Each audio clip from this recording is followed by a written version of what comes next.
Voice calls from Reliance Jio will not be free anymore, at least not to rival networks. The Mukesh Ambani-owned operator will now charge customers 6 paise per minute to make up for interconnect usage charges. Sumit Sarkar is here to explain the move and what has forced Jio's hand. Sumit, what do you make of this move?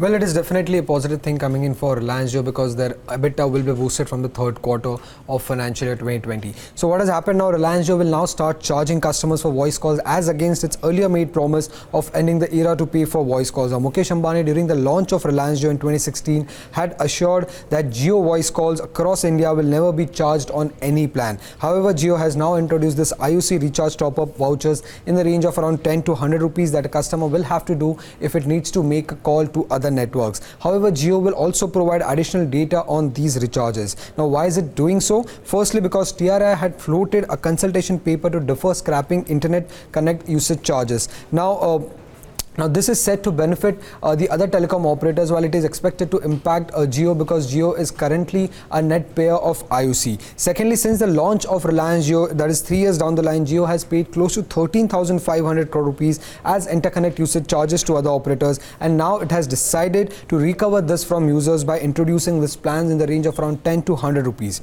Now, how will it benefit Jio? Now, in the first quarter of financial year 2020, if you see, Jio had paid a net IUC of close to 720 crore rupees. That is around 15% of its EBITDA in the first quarter. However, the gross amount for Reliance Jio was much higher as the number of outgoing calls on its network remains high. Now, as it will start charging customers now, the entire gross amount will be a saving for the company. Now, if you see in the first quarter, the total of around 40,000 crore minutes of calls were made and received from other networks. Now, of this, 64% were outgoing calls, which means that Jio had to pay an IUC of 6 paise on close to 25,720 crore minutes of call.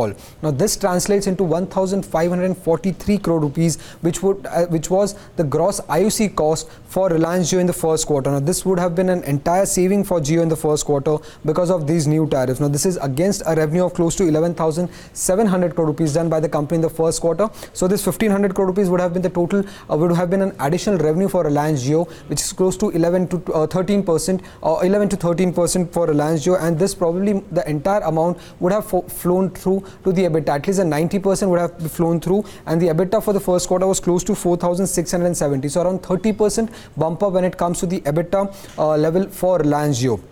Lastly, what it means for the other operators, well, it is difficult to say at this moment because they have an opportunity to hike tariffs, given that Reliance Jio, which is the price setter, has increased its tariff by around 10 to 100 rupees, or else they can continue to keep this as a differentiating factor, which in turn can help them at least get new users or at least protect their customer market share, given the fact that they have been losing customers to Reliance Jio in the last 15 to 16 months.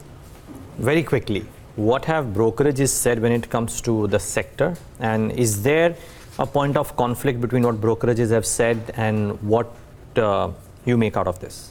Well, brokerages like UBS has said that this is a positive impact on the EBITDA. Now, UBS has calculated for all the telecom operators, and they believe for Bharti Airtel, if they also introduce these charges, their EBITDA would be higher by nearly 13 to 15%. For Vodafone Idea, their EBITDA could be higher by 55 to 60%. And for Jio, they are estimating a 30 to 36% bump up in the EBITDA because of this IUC tariffs. Now, Axis Capital says that this is a trigger point and a re-rating for the industry because structurally going forward, the ARPUs can increase if other operators bring in this tariff. But given the fact that Bharti Airtel has come out with a negative statement post Jio's new tariff charges, it is less likely that Bharti Airtel would bring in any kind of this IUC tariffs, which could in short increase their ARPUs going forward. So if these other players, that is Bharti Airtel and Vodafone Idea, do not introduce such kind of tariffs, then obviously their tariffs are not going up, and this will still remain as a differentiating factor which could give them more consumers or at least save the current consumer base from shifting to Reliance Jio.